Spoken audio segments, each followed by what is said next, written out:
Five, four, three, two, one.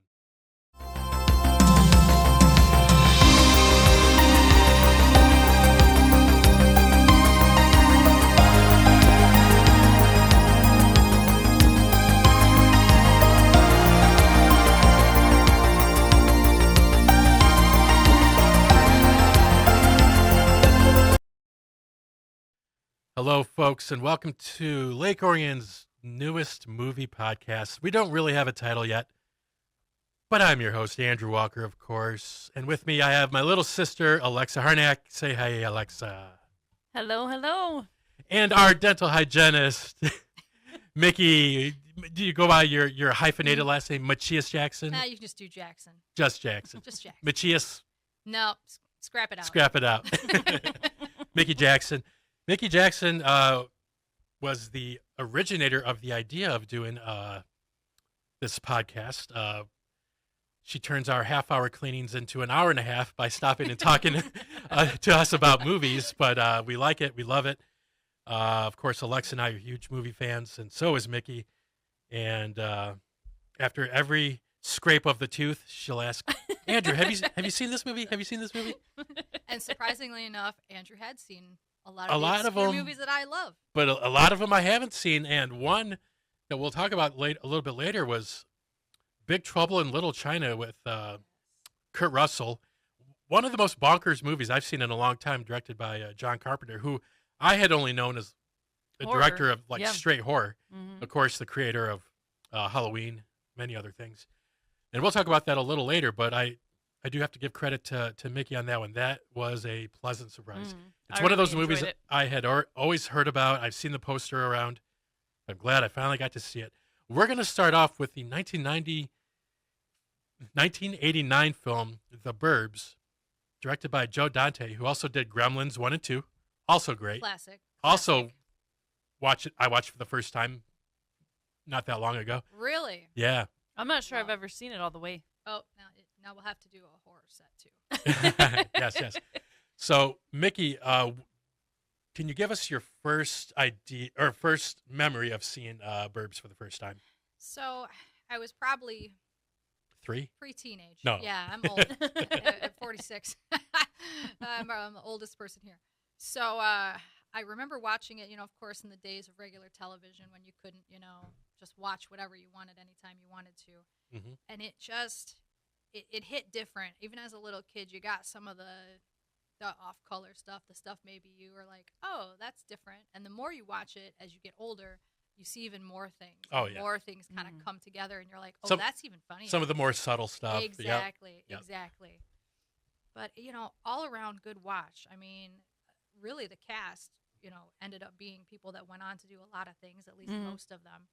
They all meshed well together. I mean, there wasn't any of it for me that lagged. It just kept getting funnier and funnier and clicking, and I think it's great. Right. I'm surprised at how many people have not seen it or movie. even heard of it. Right. Exactly. Yeah. Or You even have heard of it. it stars America's uncle, Tom Hanks, Mhm. Princess Leia, Right? Laura Dern's dad, Bruce Dern, Corey Feldman, Yep. who, well, there's a lot you could say about him. I think a couple months ago I put up a picture of him wearing glasses, and I put "Happy Birthday" to Yoko Ono because he kind of looks like her. He very much does. And sometimes he just randomly dresses up like Michael Jackson. He does. Yeah. I mean, I think he was friends with him when he was a little kid. he did. He Yeah, I was one of remember those that kids too. that he took under his wing. Yeah. Him and Macaulay Culkin. Yep. Alexa, what is your earliest memory of this film? Because for me, I don't have like a specific time I remember seeing it. It's kind of blurry. Same. I think similarly with Nothing But Trouble, it was one of these movies that was probably on at like 2:00 on a Saturday, and we were home, and it was on UPN 50, and so we just saw it. And so exact time frame I don't remember, but I think that's how we seen it. Like you were saying, Mickey, where it was just what was on, and you couldn't just watch anything, so you watched what was on. And also, we didn't have cable growing up. Yeah. So our movies were pretty much limited to Channel 20 and Channel 50 Saturday afternoons when they would play some pretty bonkers movies. Oh yeah, I remember watching Channel 20 had like the old scary movies on. I think it was on Sundays, and it had that creepy music that would start in the beginning, like the and it was like, oh my god, the scary thing is starting. Children of the Corn. Yeah, The people under the but stairs. it'd be like the giant ants or like these black and white crazy things that were just totally out of the realm. Which, of if possibility. I'm not mistaken, I have not seen Children of the Corn. I haven't but either. I think Courtney Gaines, who plays the younger Klopek, is in that movie. I'm pretty sure. Where you going, someone Pinocchio? Else was in that Yeah. too, and from Monster Squad. One of the boys was. was also in Children's. Yep. Oh, Okay, my notes. cool. Well, let's just go over a couple things about this movie. So when it came out, it didn't get great reviews. Currently on Rotten Tomatoes, it only has a 56% from critics, which I think is Heresy. Yes. But that's the thing.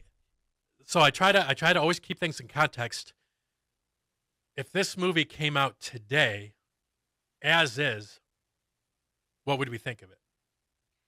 You know what I think today, as is, people my age at least, I'm speaking for my own self, I see my old neighborhood in this movie. Yes, exactly. How many times have we said this? What city did you grow up in? I grew up in Ferndale, but it was right on the cusp of Hazel Park. So we lived on a dead end street that dead end into a park, and there were tons of kids on our street, and we had each neighbor that had their own eccentric thing. Oh yeah. Mhm. And it speaks to that part of me that when I watch it, I'm like, yep, that was Mr. So-and-so, or Yeah. I could see that happening. I mean, Yep, we could do a whole podcast on my crazy dead end street. I'll tell you that. Hey, So- well, we grew up in Pontiac, so we you might have me beat. the year before I was born, Pontiac was rated the most depressed city in America. Yikes. Because think about it, the auto industry was booming, Mm-hmm. in our grandfather's generation. Mhm. Both of our grandfathers came up from the rural Appalachia, from very, very humble beginnings to work in Pontiac for GM. And then everyone knows the history of it. A lot of the plants closed and left. But also at the same time, there was a mental institution that closed. That's Yeah, Clinton right. Valley. Yeah, it's called Clinton Valley. Do you remember the Summit Place Mall? Yep. On Telegraph in Waterford? Mhm. Yeah, across So- from the courthouse. Ish. Mm. Yeah, yep, right. Yeah, all the county stuff is right by there. So on the Pontiac side, just north of Elizabeth Lake, there was a huge mental hospital called Clinton Valley Center. Back then, when it started, like in the 1870s, it was called something terrible, like the Eastern Michigan Lunatic Asylum. You know how Yeah. they used to. Yeah. One Anyway. of those awful things that we try to forget, but Yeah, It was- exactly. So, in the early and mid 90s, this was going across the country that they wanted to close a lot of these places because, rightfully so, they weren't Mm. being run very well. A lot of the patients were being mistreated and everything. And, like, okay, the intention was good, but they had no place for these people to go. right. Mhm. So, almost overnight, I remember being a little kid and just seeing people that had been there, you could tell, On the streets. on the Mhm. streets. Still right now in Michigan, a It's- lot of still our right. homeless are mentally unstable or unmedicated, unfortunately. Yep. And that's a sad thing. If they could have rectified and maybe fixed some of these They- facilities and run them better, that probably would have been the better idea. Yes, they needed a 2 or 3 more years to like come up Yeah. with a big solid plan, A better, yeah. and of course none of these things are properly funded. No. You know, and Alexa works with a lot of people in this area, Mhm. and so she could tell you, she could tell Mhm. all about it. But yeah, so growing up, we had some crazy neighbors. A couple of houses down, we had a Vietnam vet who never came out of his house. He was just crazy. His name was Tom. We had a neighbor that intentionally blew up his house to get the Insurance money. insurance money. I mean, man, how Is much it time do we cra- have? Is it crazy that I also had a neighbor who blew up his house to try and get insurance money? Like, that's a really crazy coincidence. That was probably the craziest thing on my street.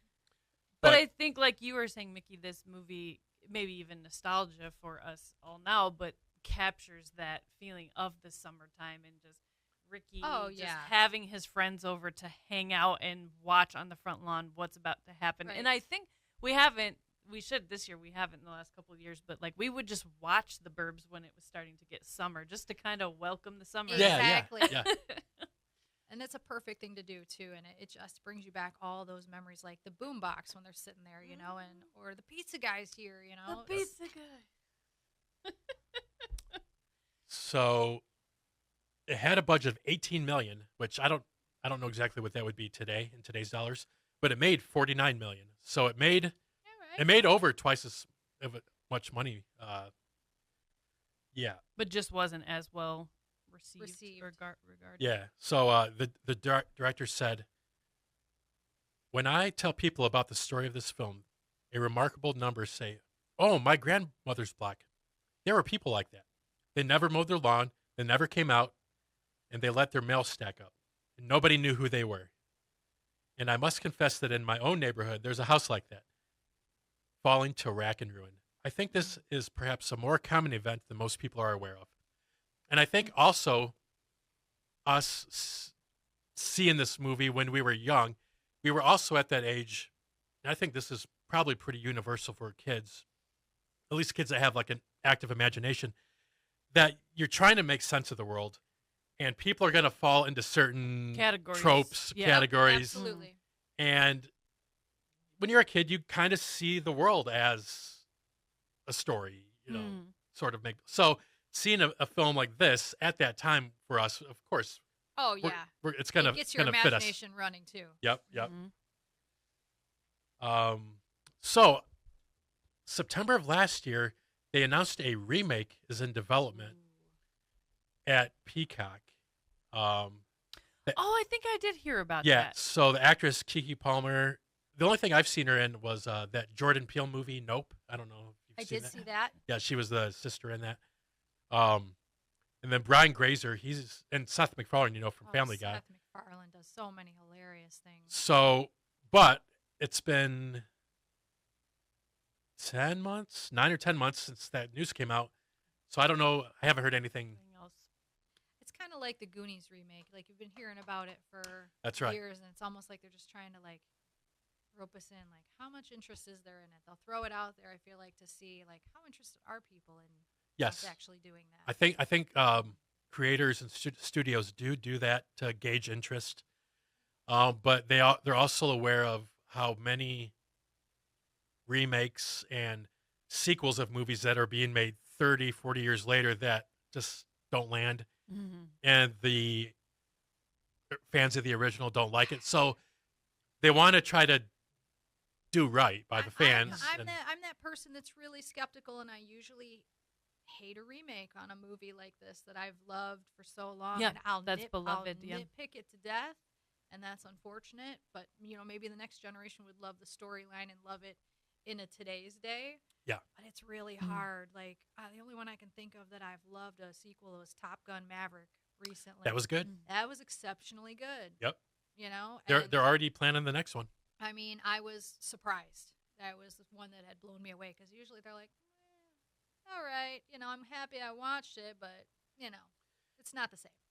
You just liked it because you have the hots for Glenn Powell. Oh, yeah. I mean, I can't hate on that. I mean, I couldn't hate on that football scene on the beach. It definitely, not gonna lie, it probably was better than the volleyball scene. Yes, yes. And I enjoyed Monica Barbaro. She was so cute, the Hispanic girl in it. Yeah, it's so cute. Anyway. Comebacks. All right. So you guys have anything else about that movie, or should we move on to Once Bitten? Yeah, just that it, you know, I encourage people to watch it. Give it a try. A lot of, you know, funniness in it. A lot of, you know, things I think people could relate to. I think they would enjoy it. Yeah. And I did include a quote on our paper of Tom Hanks saying, "What's so bizarrely interesting about this he calls it a psycho comedy, that's a new one, is that the stuff that goes on in real life in a regular neighborhood will make your hair stand up on the back of your neck." Yeah. It's one of those things, at least for me, somebody who I always try to create comedy and do things, is finding the comedy in real life is Yes. funnier than anything you can make up. Mhm. Honestly, 100%. Mhm. You take, like everyone says about this movie, oh, that's my neighbor from 30 years ago. They never came out. And you just add a little something to it, and everyone knows what you're talking about, and that's what makes comedy so universal. Absolutely. Yes. All right, so let's go to 1985's Once Bitten, starring Lauren Hutton, don't know her, Karen Coppins, don't know her, and a dude named Jim Carrey in his first leading role. You don't know who Lauren Hutton is. That's how old I feel right now. I know who she is. She was the vampire in With this. the But you gap didn't know between her teeth. before Yeah, that? she was No. like a model and actress. And Like what movies? ooh, See, all right, see. all right. Now you say I remember seeing her. you on, say she's like, famous, but you can't come that up is with true. That is true. But I think I remember her, or I mean, I didn't know her that well, but I knew who she was and knew her as a model, I think. Really? I did know her Yeah. more as a model. Although I will say, and I feel like this is, that I might get some hate for this, but for her in the role as being a, like the sultry, seductress vampire, Absolutely. I kind of thought she wasn't as, what would be the right word? attractive. Attractive, or like cunning, No. like almost her Personality. charisma or whatnot She was wasn't very flat. what I Yes. wouldn't have She was very expected flat. for like a. It was almost like she was like witchy versus like a vampire.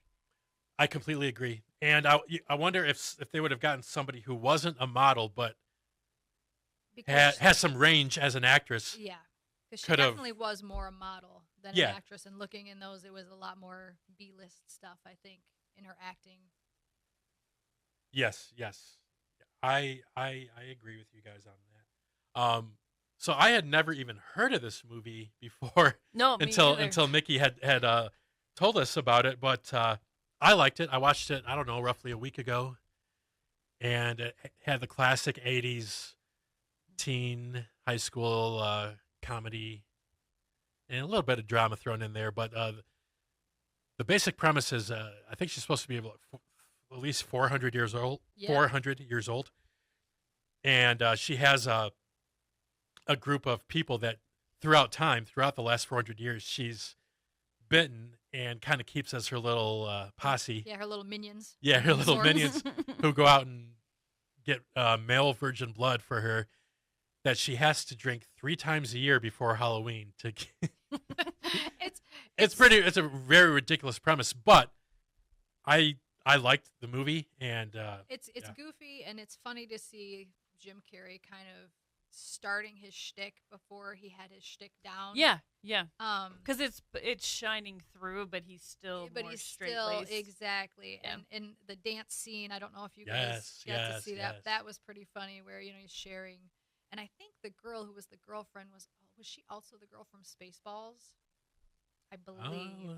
Sicko I think she was the same girl. I'm pretty sure. I might be totally wrong on this, but it was the chick who played his girlfriend. yes.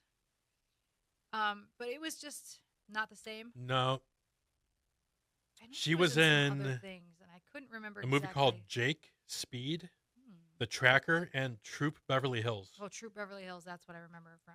And then she retired from acting after that. She was like, "I've done too many crappy movies." And I'm done." I'm done now. Karen Coppins, please contact Mickey, and because she just called you crappy. No. Did, sorry. Sorry about that. But You did she- great in Once Bitten. But no, she was good. I had never seen her before. She was wasn't good. bad. The best friend was- was pretty funny too. Like it was, it was just Her manservant. yeah. Yeah, he was. He was fun. And I didn't know if you caught this. A young Megan Mullally Mm, is in that. I You know did who not. she is, right? She was in. She's Oh, married to Nick Offerman. Yes. Okay. I think I was looking at the Wikipedia while I was watching the movie, and no, she was in a sitcom. She was on Will and Grace. Yeah, she was. Yeah. Oh yes. Yeah. Yes. She's great in everything. She's great. Yeah, I Yeah. can't think of one thing I haven't seen her in.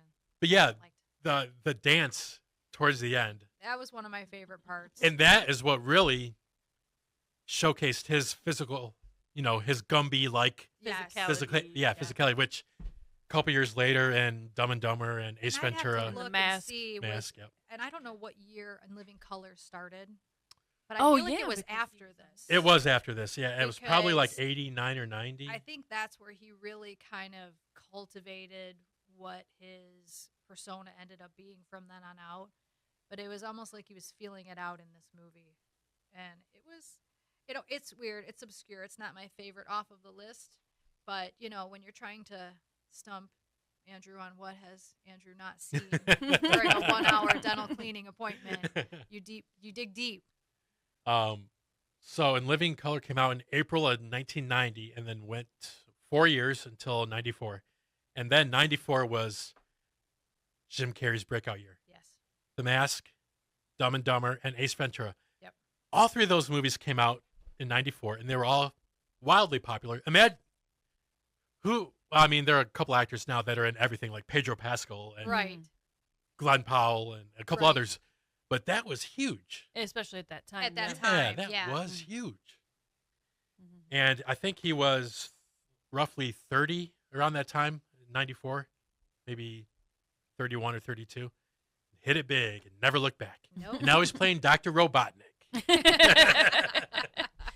I also really enjoyed the Once Bitten song, like the kind of the theme song. And Ray, my husband, pointed out that they don't really do that so much anymore in movies. Where I feel like in the 80s, right, there would be like 80s the thing. hit song for the movie. Yeah. But they don't really do that anymore. You are right. And you know what? I'm going to look that up to see if anyone has written about that, because that's a noticeable thing.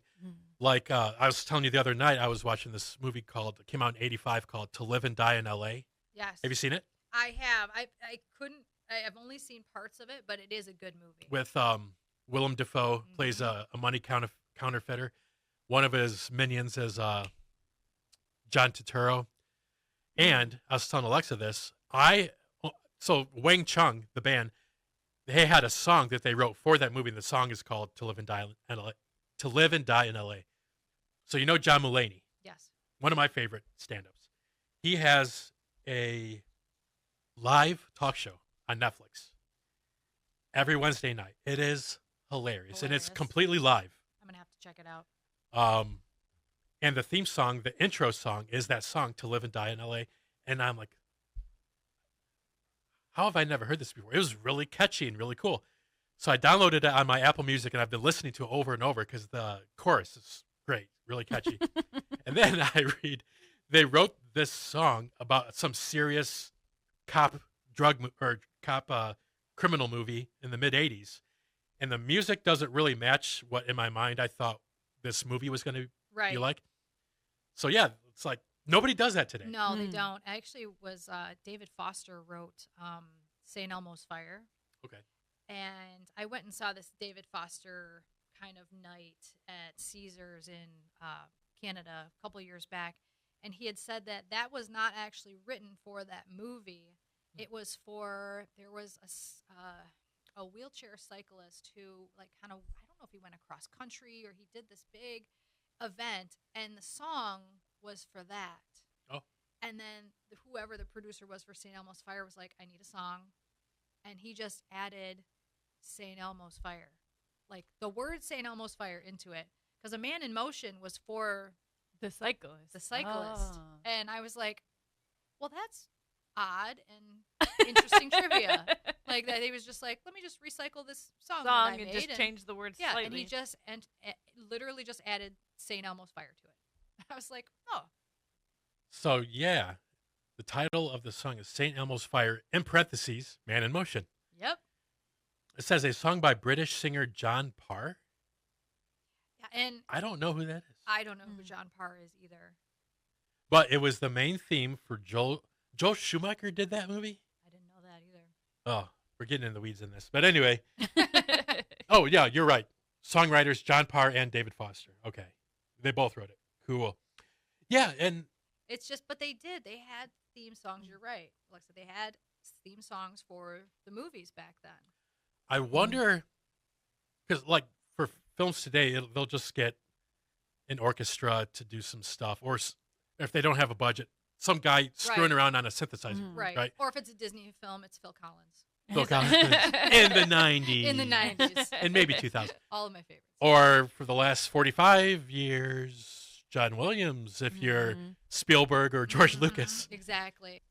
This movie has an 11% on Rotten Tomatoes, which I mentioned this on our message thread for the three of us, but that movie's, it's not a masterpiece, but it's not that bad. Right. It's not that bad. And I'm one of those people that I try to take the critics' view equally with the audience view, because I kind of view myself as a film critic. And I usually, more often than not, agree with critics on these type of things, but I would at least give it a 55 or 60%. Yeah. I mean, in terms of production and the acting, like nothing. It's not horrible, it's especially not for 1985. It's right. not bad. And the audience score was 39%, which I don't know. But like I said, I'm seeing this for the first time at 40 in 2025, so it'd be very different if I watched it, 40 years ago. Next on this list, the aforementioned Big Trouble in Little China, 1986, a fantasy action comedy film directed by Carpenter, starring Kurt Russell, a super hot Kim Cattrall, Very. and Dennis Dunn and James Hong. I don't know who those people are, but a pleasant surprise when Mickey told me I had to watch this movie a couple months ago. I'm so glad you mentioned it because it has everything that I like. It takes place like in a city. It shows like a little bit of underground. Yep. Then it introduces some kind of fantasy elements. Like I see guys flying. I see electricity coming out of guys' hands.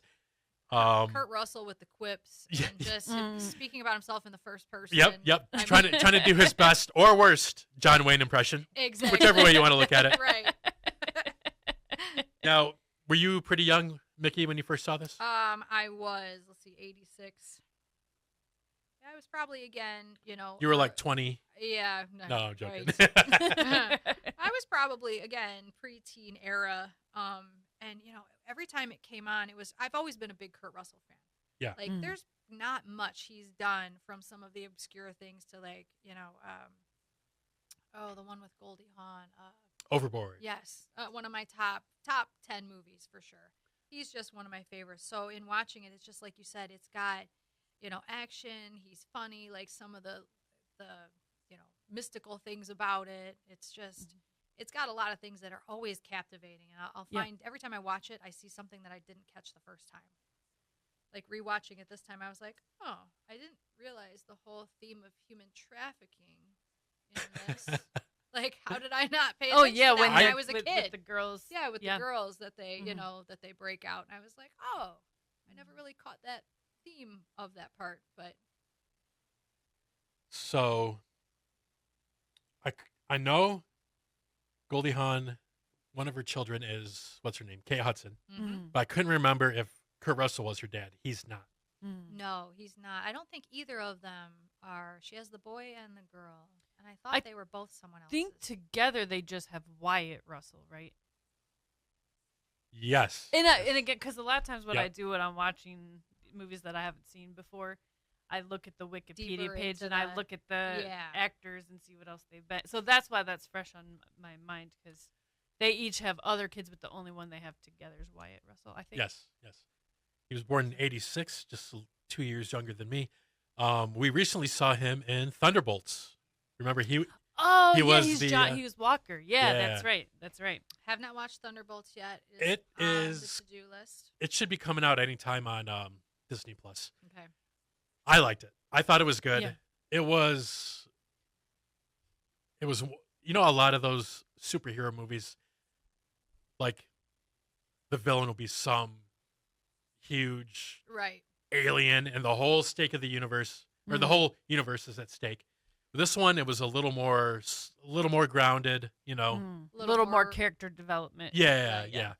And had some better themes, in my opinion, and, like and more I'm also a realistic huge themes. Marvel fan, so I know that there's a couple things I have to watch before this to, get myself acclimated. But are you going to see Fantastic Four?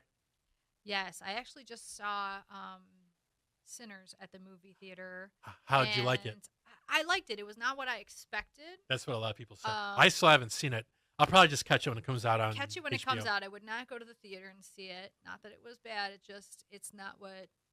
It's a little bit of a slow play, and it wasn't what I expected. But it was good. But I got to see the trailer for the new Fantastic Four, and I was excited to see it And you because I've not really loved the other Fantastic Four movies. I saw the first one 21 years ago with Chris Evans playing the Torch, the Human Torch. And then there's a sequel, Rise of the Silver Surfer, and I didn't bother seeing that. And then I heard the one that came out in 2014 or 2015 was horrible. It was got awful. It's got like a 15% on Rotten Tomatoes, which is unheard of for like a I tried watching it. that type of movie. Not Yeah. good. I mean, acting, the way they ran the storyline, like the whole thing. And you want to see the new one because Pedro Pascal is in it. Hubba hubba. I mean, he's just so good in everything he does. You know, movies, memes, commercials, you name it. I'm in. I'm all in. Modeling. Exactly. Modeling underwear. Exactly. So yeah, this movie, as it went on, I noticed it getting more and more absurd, which I love. But like in the best way. In the best possible way. Yeah. There's towards the end when there's a huge fight and all these bonkers things are happening. This I forgot how it happens, but one of the villains, like his body gets inflated to a point where he just blows up.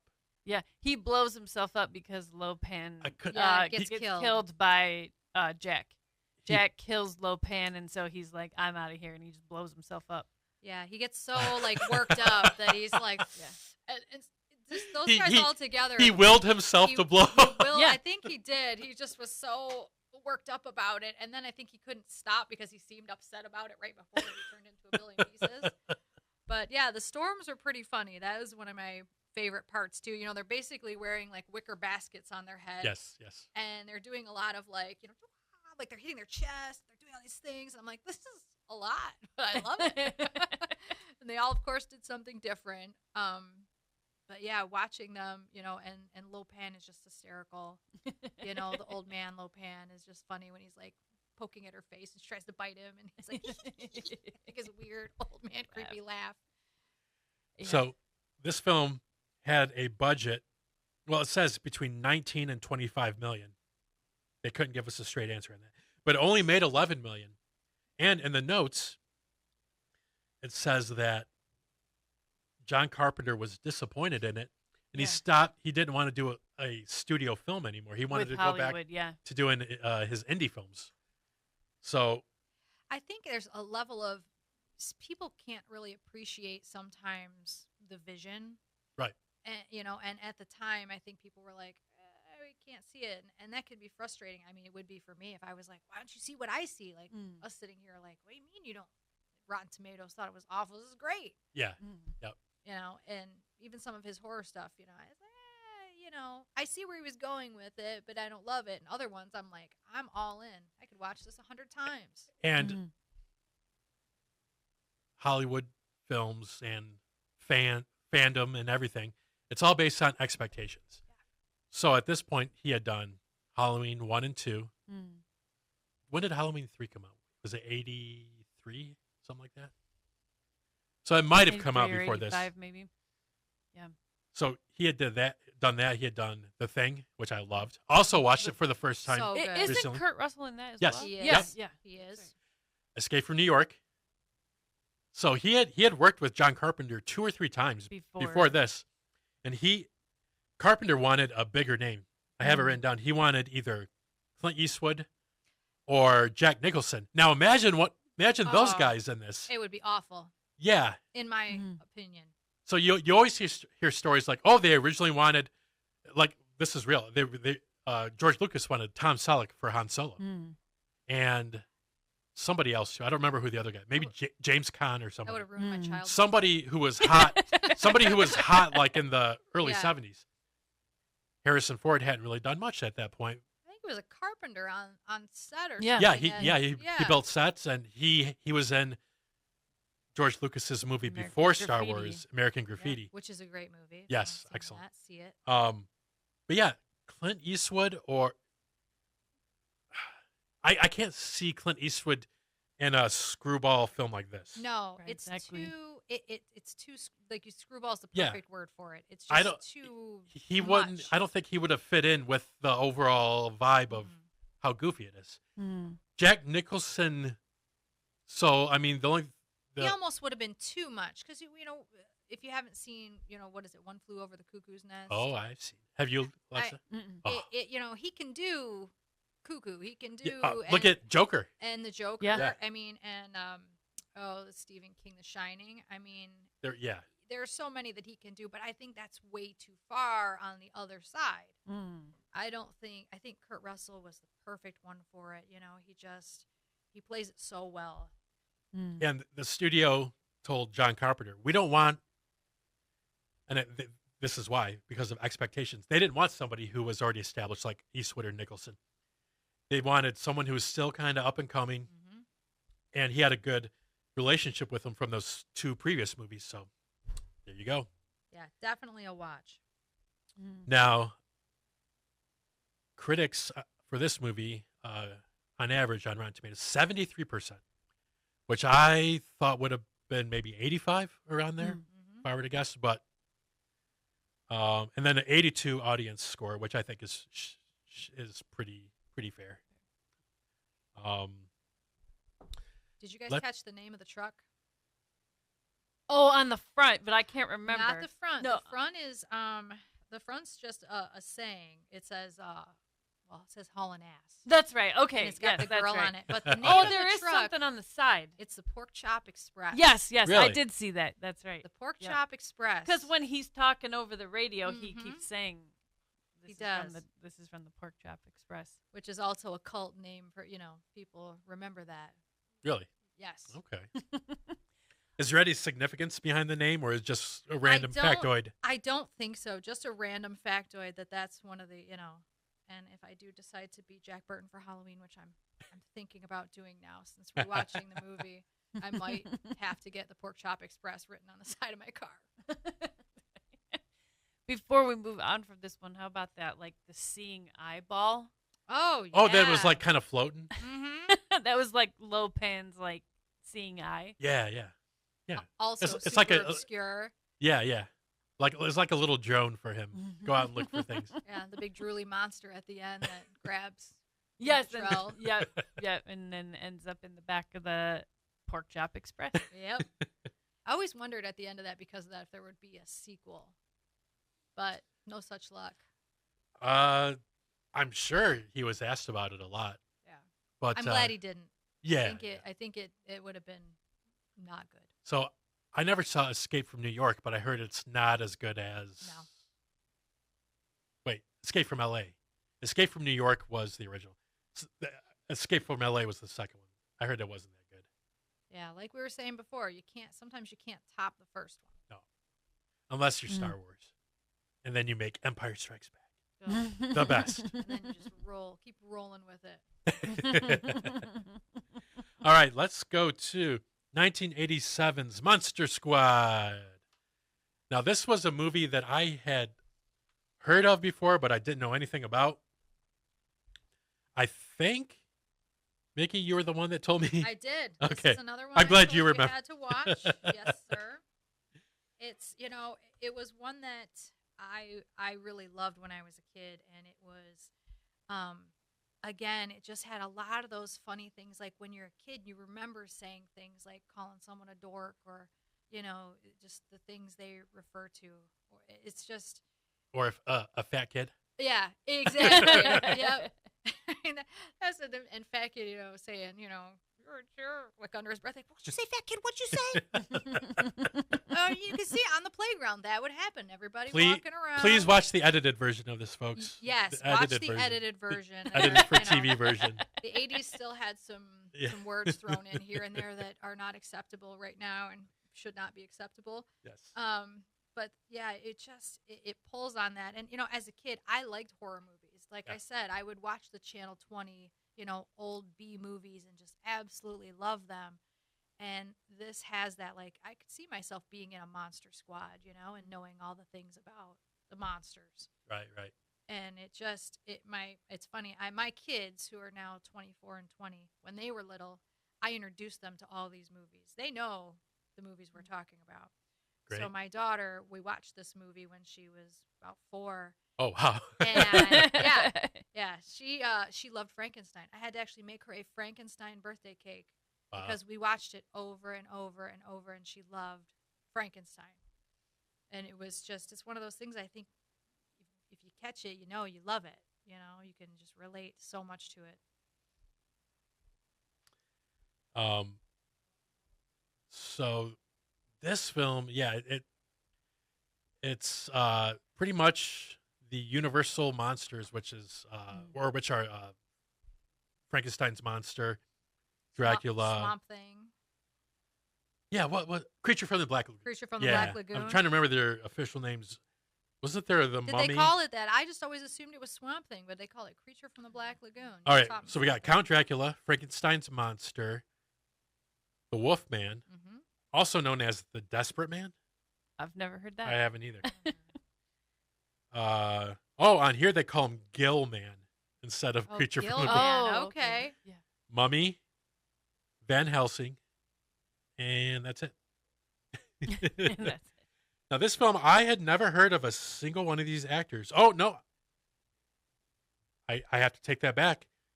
So, Uncle Rico from Napoleon Dynamite played the Wolfman. Desperate Man / the Wolfman. Yes, he was. And then I also looked up Eugene, who is the youngest of the Monster Squad. Michael Faustino. Michael Faustino, who has ended up being the son and married with children. There you go. So, have you seen The White Lotus, the series? I have not. So many people have told me I need to watch this. Uncle Rico, it plays a very different role in The White Lotus on HBO. One of the best dramas I have seen in a long time. It just ended season 3. Don't watch it with kids, but it's excellent. It's kind of a comedy, not really laugh out loud comedy, but it's kind of like a dark comedy. Some satire, making fun of like how absurd, like rich, arrogant people are who go to these resorts, super expensive, exclusive resorts, and how pampered they are and everything. And then you have the locals who work there. But no, it's an excellent show. Yeah. Anyway, I didn't get a chance to rewatch this one, but I did see it a few years ago. Because Ray likes it, and we watched it. He has watched around Halloween a few years ago, and I remember I really liked it and thought it was really cute. But I unfortunately didn't get a chance to rewatch it this time, but I enjoyed it.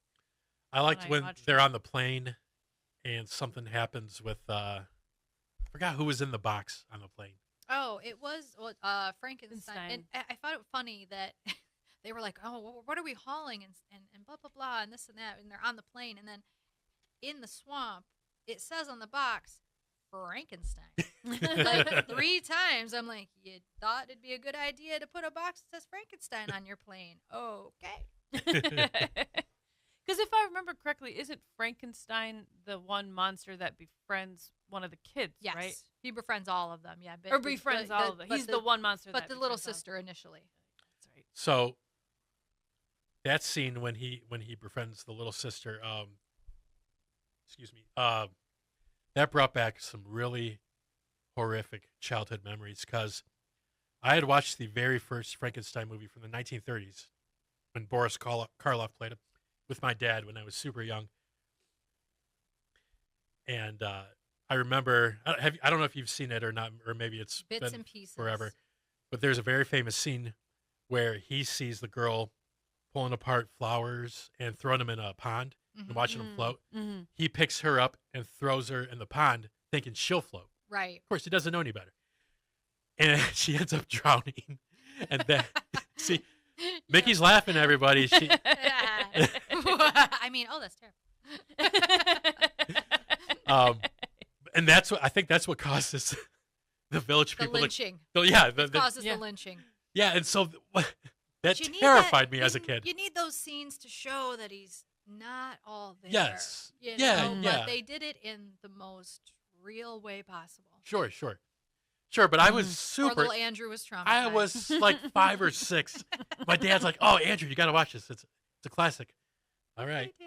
Hey, Dad. Good luck paying for therapy the next 20 years. But it wasn't, of course, a bad flashback, but it reminded me specifically of that Of part. this. And I think that's what they were going for. Like For people who had kind of seen the original, they wanted Right. that to be like an Easter egg tie-in. Yes. I agree completely. But I thought it was cool because Universal has the trademark for these specific monsters. And I think to this day they still do. Remember a couple years ago, Tom Cruise did a remake of The Mummy, and I heard it was awful. It did not look good. I didn't watch it because it looked awful. But Universal put that up.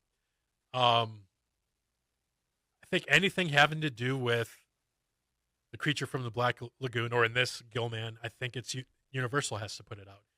Frankenstein, there's 2 Frankenstein movies coming out. One by Guillermo del Toro, and one directed by Maggie Gyllenhaal. And I'm pretty sure those have something to do with Universal. Oscar Isaac plays the doctor in one of them. And then do you know Jacob Elordi? I don't think so. So did you ever see I'm better with faces than I am names. It's always super bad. tall dude? He's like 6'5". He played Elvis in the movie called Priscilla. Yes. And he was in the movie with Zendaya, or the show with Zendaya where she's on drugs all the time. And Euphoria. Sydney Sweeney. He was the main dude in Euphoria. Yep. Great actor. So he's going to be the monster. Oh, that'd be great. That'd be perfect. He's huge. Actually. I think that would be perfect. Super tall, and he has a naturally big head, so they wouldn't have to do a whole lot of prosthetics with that.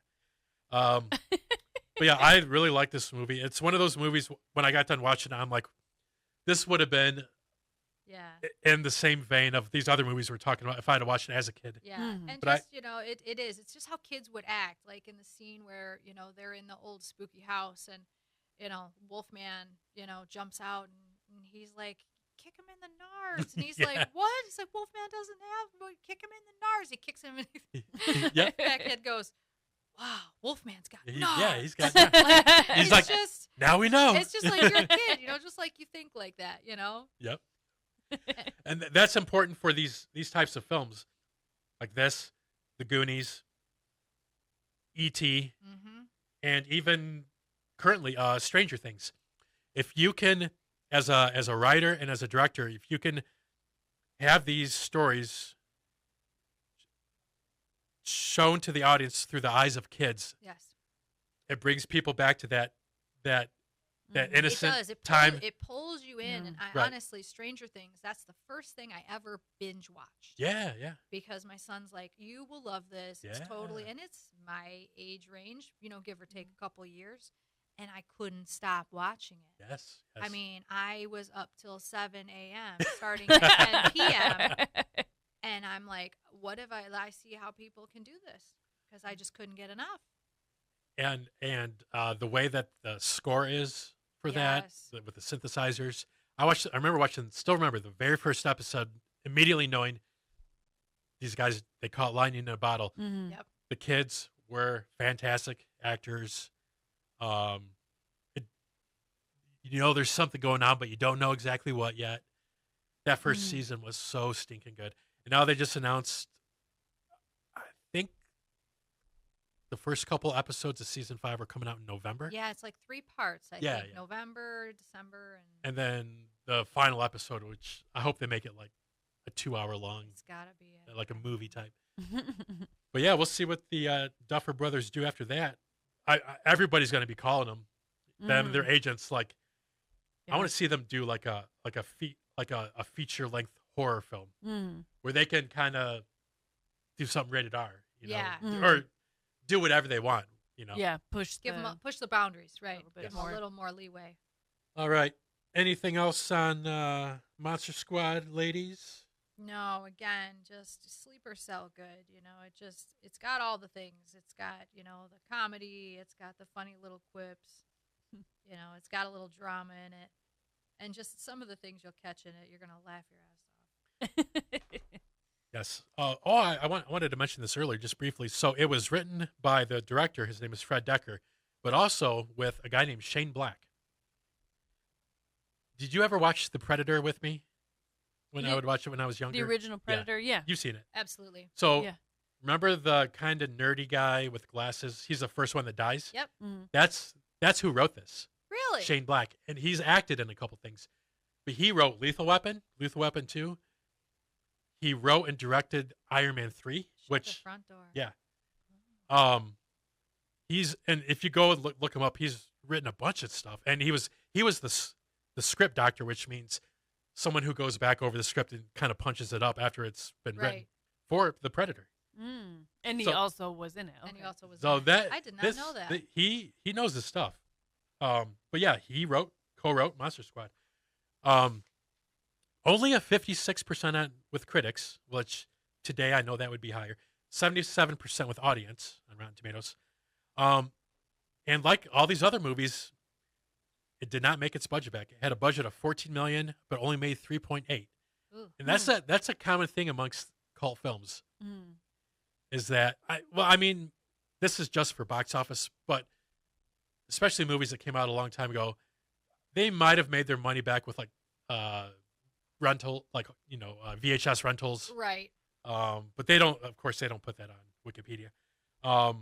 Now comes the most messed up movie. The best / worst for The- last. Yes. The best One- of the worst. One of those The movies, folks, that you only get one or two in a lifetime. That you watch it and you say, "How did this movie get made?" I think this was the one that started this ball rolling with Andrew and I, because think I it had to have. personally thought, like, my sister and I were the only people who had seen That had never this seen Oh, that sounds movie. really familiar. Because I'm like, no one know. Like, I would quote this movie or say things from this movie, and people are like, "What are you talking about?" And I'm like, "How am I the only person that's seen this?" I'm like, "Did it only play like one time when I was 12? Like, what's going on?" And I'm not even sure how this got brought up, but we both looked at each other like we're kindred spirits. Like, did we just become best friends? Should we do karate in the garage? Like, this is our moment. Yes. Nothing but trouble, folks. Yay! It was initially called Valkenvania, or just simply Git, G-I-T. Make that make sense, folks. I was gonna say that makes So- no sense. I don't remember if I dreamt this or if I heard it on another podcast, but I couldn't find it when I looked it up on the internet. But I could have sworn I heard that Dan Aykroyd and his brother Peter wrote this on a cocaine bender over one weekend. But I don't think that's true. I think I might have just made that up in my mind Well, if you subconsciously. watch it, But yes, it would make sense. but if you watch it with that in mind, you say, "Oh, I want to believe it that way." But anyway, yeah, Ugh. everyone knows Dan Aykroyd from SNL and a bunch of other, mostly stupid stuff, but a couple good films here and there. He initially did not want to direct this film, because he was already producing it, writing it, and he plays 2 roles in it. But the studio told him, "Hey, if you direct it, we'll give you $45 million." How do you pass that up? Right. How do you pass that up? And I did the math on that. Guess what that is in Today's day? $25? That's $107 million. Good gravy. Imagine somebody giving you $107 million to make the movie that lies before you. I mean, all day long. All day long. I think the 3 of us could come up with something Yeah, if someone offered us that. truly, Even folks. in claymation. Truly. I think we could come up with Even something. claymation. do stop motion with it. Right. But anyway, long story short, Chevy Chase is a rich yuppie from New York, and he's trying to. Where are they trying to go? Not a banker. They're trying to go to Atlantic City. Yeah. Yeah, and Demi Moore is his hot Neighbor. neighbor in their apartment complex. They live in Manhattan, and they're like, "Yeah, sure." She's like, "Yeah, I'll hop in the car with this weirdo who I don't know and drive 4 hours down to Atlantic City." Yeah, no problem. Maybe that's a rich person thing. Maybe that's what you do. Yeah. So, for some reason, they get off the New Jersey Turnpike into some really blasted out country that I think it was mined. It was like coal mining. They said it was mined like to non-repair between Yeah. Jersey and Manhattan, and it's Yep. just like there's nothing out here, and you can't forget Fausto and Ronaldo. Yeah, say they. Oh, that's right. You Yeah. can't forget that they were the reason we pulled off because they had a little picnic and all their things. That's and, I forgot about yeah. Taylor Negron, and I forgot that his sister in the movie, or what her real name was. But yeah, they were the kind of Brazilian socialites. over the top, Yeah. stereotypical. And there's yeah. a lot of that in this movie. A lot of Lot of stereotypical, stereotypes. a lot of things. Again, watch with caution. You know, some little things maybe not as funny to others. You know, here and there, the little things. Yeah. So this little town is called Valkenvania, that they get off the turnpike and they're just kind of traveling through. It's pretty much a ghost town, and it's based on a real town in Pennsylvania. I forgot the name of it. I thought I had it. There's That I did not know. Yeah, Centralia, Pennsylvania, which I looked up, and like I don't think anybody lives there anymore because the environment was so destroyed from underground fires. Yeah, that from are like still from that burning. actually happening. Yeah. Yeah, that are still burning. I think I might be mistaken about this, but I think for the game and then subsequent movies, Silent Hill were also based off of this town. Yep. I remember reading that. So they run a stop sign in this ghost town, and then this crazy lady, she's a sheriff, she pulls them over after a little bit of a car chase. And since Chevy Chase decided to do a car chase, she wants to take them before the local magistrate. And you remember John Candy John Candy is her cousin. I think they're cousins. They're cousins, yeah. Yes, and he's also a police constable or whatever. Yep, yes, yep. he is. He's the constable and grandson. Now, which also confused me. They were all grandchildren. they're all related somehow. They're all great. He kept saying they were all grandchildren. Like, where Where's are the his parents? children? Yeah, Yeah. like where are the parents? But They might have gone through the bone stripper. they might have gone through Bone that. stripper. Again, another song just for the show. So yeah, we got to figure out who did that. Now, Mickey, how would you physically describe what's his name? JP? JP. He's 106 years old. How would you describe him? He is pieced together. He's Quite literally. He's quite literally pieced together. He's certifiable. A little bit, batshit crazy. At one point, you see that he takes off his prosthetic nose and upper lip because he was Terrifying. shrapnel or some sort of bomb. It's terrifying. World War I. In World War I. which ended in 1919. I mean, takes his hair off, takes a leg off. I mean, it's hilarious. There's a scene where, him and Chevy Chase are chasing around the room, and he steps in the old man's bedpan, and it's like, get your foot out of my shitter. It's like, he is everything. And the nose. Oh, Lord, the nose. The nose. Let's set the scene up. So they're about to eat dinner, and there's this little oval train track that has a bunch of condiments on it for the hot dogs, for the brats that they're going to brats that they steamed in some sort of steam, like a medical yeah, like an that autoclave, you use, like an autoclave. I don't remember what they're called. Yeah, autoclave. But they steam these gray, ugly wieners in. But yeah, and the train goes around, and people can squirt ketchup and mustard. There's a little thing that flips Pickles, little gherkins, and they eat ants on a log. Yeah, you can't forget the ants on a log. Ants on a log. Now, speaking of wieners, there's a shot for briefly 3 or 4 seconds where the camera shows JP trying to eat a hot dog. And Chevy Chase is looking at him. Chevy Chase is looking at him. He doesn't know if what he's seen is real or if it's a hallucination. I'd like to believe that it's real. But the tip of J.P. Valkenheiser's nose is a wiener. It definitely is. It's a wiener. 100%. And actually, it happens twice. There's another time in the movie. There is. Where it's shown that way. And I can't recall exactly, even though I think just rewatched this. I think it's later in the after that part. It's after that. I'd have to see specifically when it was, but you catch it. You definitely catch it. the hot dog eating part. It's just, it's hilarious. Like, even now, just thinking about it. So, J.P. Valkenheiser, played by Dan Aykroyd, he wants to throw the book at Chevy Chase and his crew for running a stop sign, and also because they're yuppie and he's Bankers. a banker. bankers He hates a banker. from New York City. And I think he briefly mentioned something that the bankers did something. The banker stole his daddy's land. Yeah. Back in the day. Right. Hates a banker.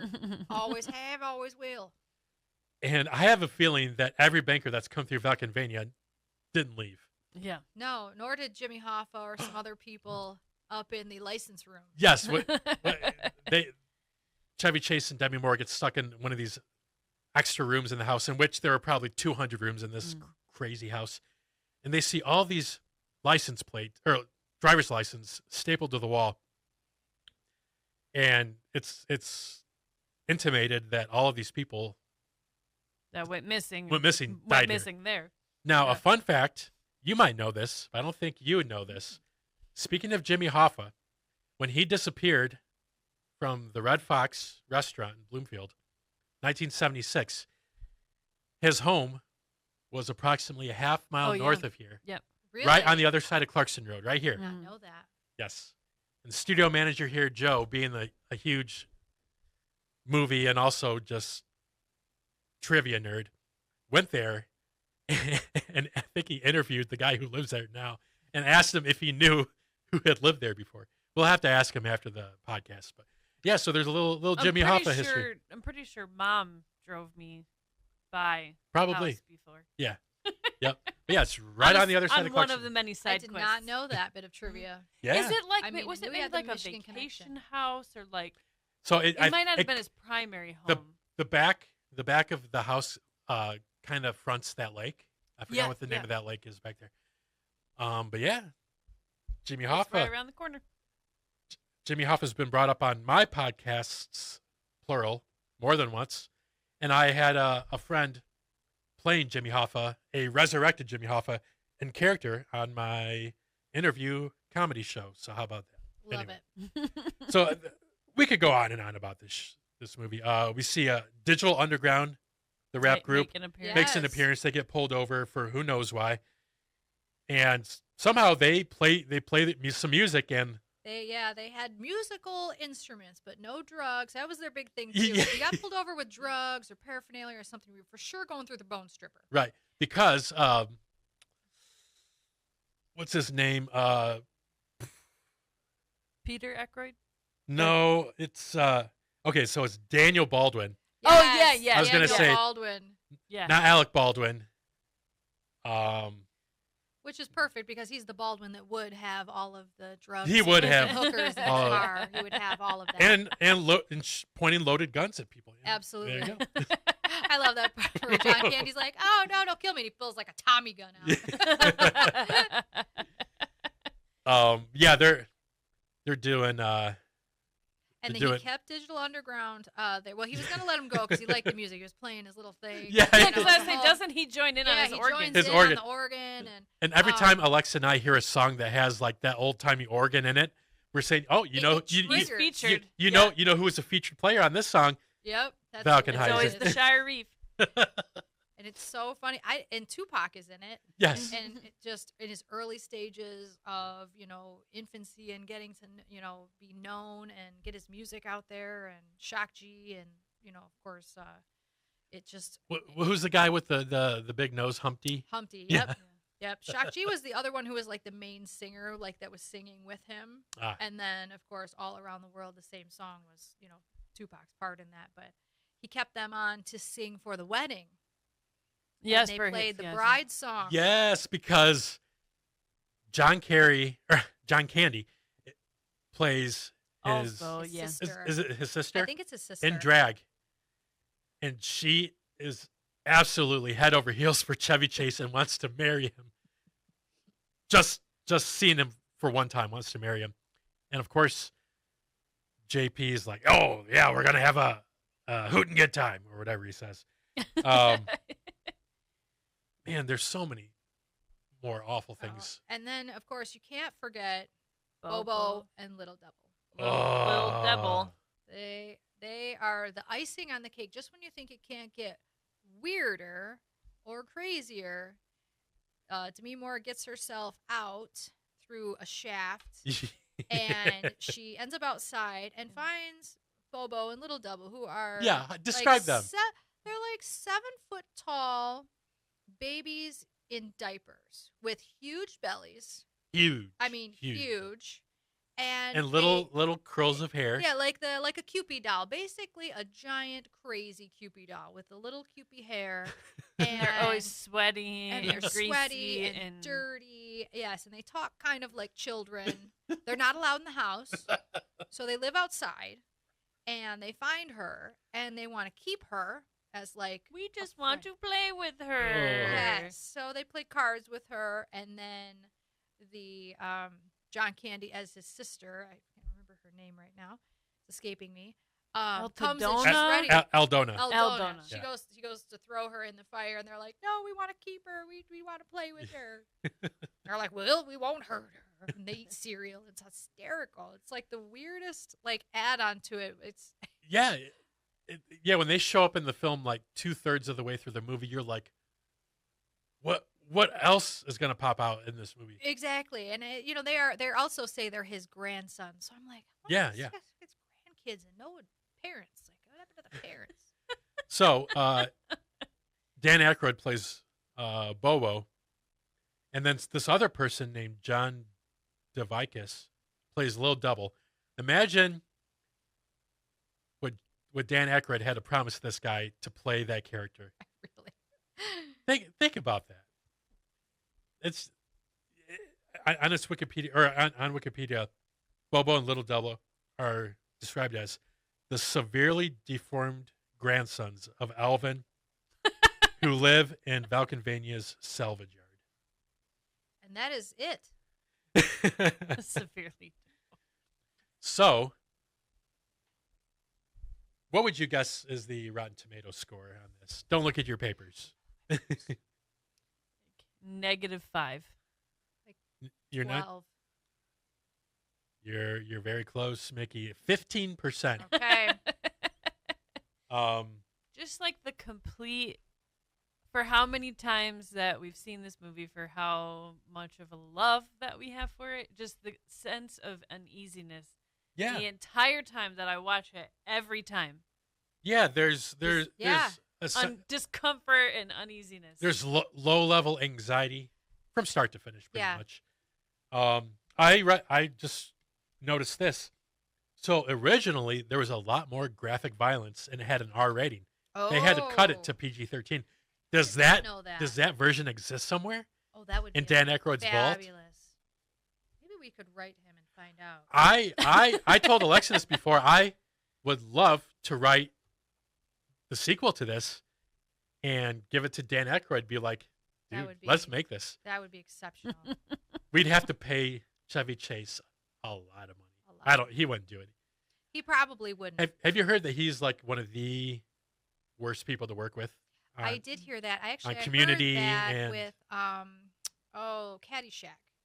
I heard that trying to get him and Bill Murray to do a scene together was almost didn't happen. If you can find it, there's a show that they do on the making of Caddyshack, and it talks about you talk about like drugs and all this stuff. They stayed in this hotel that was right off of the golf course, and one of the main things they talk about is how much those two just despised each other, and it was because apparently Chevy Chase is a bit of a jerk. Yes. Trying to come up with the right word. And that goes back to even season 1 of SNL, which they were both on in 1975. And everyone who worked on them on the show Community said the same thing. There's yeah, go ahead. I was just gonna say I noticed in this printout here that from the AV Club, but then it says Rabin stated that he came to appreciate the film, and it says Chevy Chase, formerly funny actor, sketch performer, and famously terrible human being. Right. Hysterical. So you've heard of the the Onion, the satirical news? Yes. So they have the AV Club, which is their segment entertainment of they review TV and films. So this guy, his name was Nathan Rabin in 2007 said, it's just saying like how awful the movie is. But then in 2020, he is like looking back on it now. It's like it's good. And you know what I realized this gave me vibes of is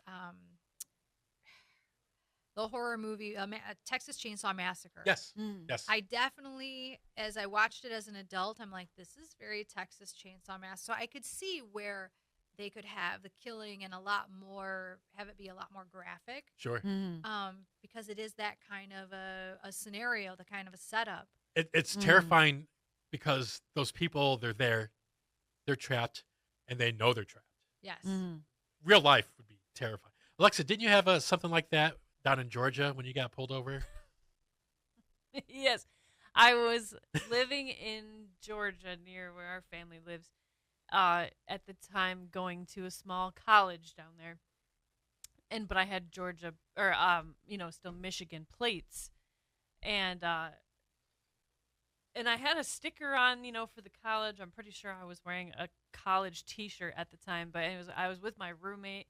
We were driving back from visiting my family, and it's a stretch of road I know well, and the speed limit drops really quickly, and so I think I was going like 10 over. I got pulled over. They took me to, the officer was basically saying, well, you have Michigan plates. I don't know if this is still true because this was like 15, 20 years ago, but you have Michigan plates. Michigan's one of a few states that's not part of this national pact. So, like, basically, if you leave the state and don't pay your fines, I think we can't do anything. So, usually we just take people to jail. I'm like, are you kidding me? This seems like you could have ended up on a milk carton. Yeah. So, like, that doesn't seem real. So then, it gets better. So then he tells me to get in my own car and, like, follow him. I'm like, am I driving myself to jail? I didn't know what was going on.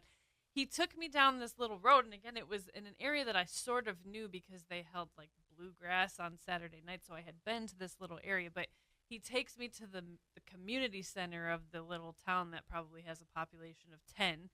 It has, like, one road with, like, a few buildings.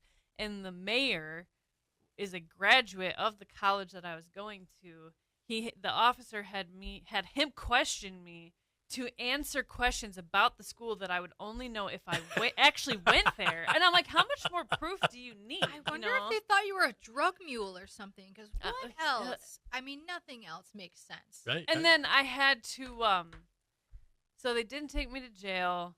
I didn't get a ticket, but I think I got a ticket, but I had to do community service, which included filing and organizing citations from the gorge park in this small town. Yes, because there's a beautiful gorge where you can hike and everything. Right. So there were citations. They had me file those, and then I had to wash some police cars. I am dead right now. This is and then because I came home for the Christmas break, so I had to make arrangements with that to make sure it was okay that I left the state. And then they had me clean up the community center after, like, the community Christmas party. I feel like they realized they didn't have enough citizens to do, like, community work.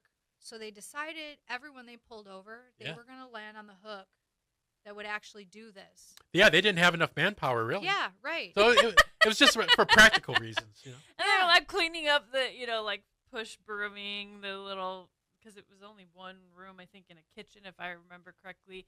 And at any point were you like, just stop cleaning, like, what the actual is happening right now? Yeah. Like, Especially, is this really happening? Yeah. Right. And then they were like, there's a bunch of leftover food in the fridge if you want, so they let me eat the food from the party. I cannot. Yeah, it was this whole thing I had to get, like, I'm going to have to find the name of this town and look this place up. Yeah. It's called not Tallulah Falls. Yeah, Tallulah Falls, Georgia. This could be the scene of our remake. Yeah. When we remake Nothing But Trouble. Nothing But Trouble, that's what it's going to be. We'll have Chevy Chase in a local senior citizen living center. Oh, and we'll do we'll make him, like, all kinds of nasty stuff too. Yeah. Since he's apparently not a nice man and would probably say no to us. We'll get a look-alike and we had to recast him. So there is this online magazine called Complex, and they said Nothing But Trouble is one of the 25 underrated 90s comedies, with the writer saying a strangely magnetic cluster F of a high concept comedy. IFC, the independent film channel, listed Nothing But Trouble as one of 10 90s comedies that really need sequels. There we go. Dan Right. Aykroyd, email me. I'll write the sequel. I'll write the screenplay. So he was nominated for a Golden Raspberry. Everyone knows the Raspberry Awards. It's Yep. like for worst director and worst screenplay. But he won for worst supporting cast member for. Belkin. Or For- Shire Reeve. Yep. So, folks, if we can just tell you one movie to watch with everybody you know, your kids, your grandparents, a Tinder date, Rah. your pastor at church, please watch this film. Do not tell them anything about the film. Just put it on and record their reaction. My boyfriend had not seen this at all, and he watched it for the first time, and he just, like, every once in a while, he would laugh out loud, and he is not, I love him, not the funniest guy, and I'm like, he gets it. He gets it. Like, it's just, Yeah. like, the humor, the hot dog thing with the train, I mean, The- he's like, crying laughing. I'm like, it's, because it's so out there. The sheer absurdity The of it. absurdity of it. You love the absurdity. Nobody, I like nobody can make this stuff up. Like, unless you're on some sort of psychedelic or some sort of very powerful upper. I don't know. You got your uppers, your downers, your Yeah, vials of Coke. Yeah, yeah, He's going through the. yeah. When he's talking to Daniel Baldwin and his crew, He's like throwing them. It's a giant bag of crazy. you got your bag of crack. uppers, downers, your all arounders, and your vials of Coke, your grinders. He's going through a whole list. It's so funny. All right. Well, that is the end of our show. Anything else, ladies, you'd like to say before we stop? No, just glad this actually came to fruition. Yes, we've been talking about You it for a know, while. It was a little baby dream, and here we are. Yes. So many movies we could talk about. So sometime we'll come up with a name for this. I don't know. It might be tomorrow. It might be 6 years from now. But it's going to be something along the lines of something cult films of the 80s and 90s Yeah. to watch with people. Suggestions are welcome. Suggestions are welcome. .org. All right, folks. We have Mickey Jackson, Alexa Harnack, and myself, Andrew Walker. And we'll catch you next time. Peace out.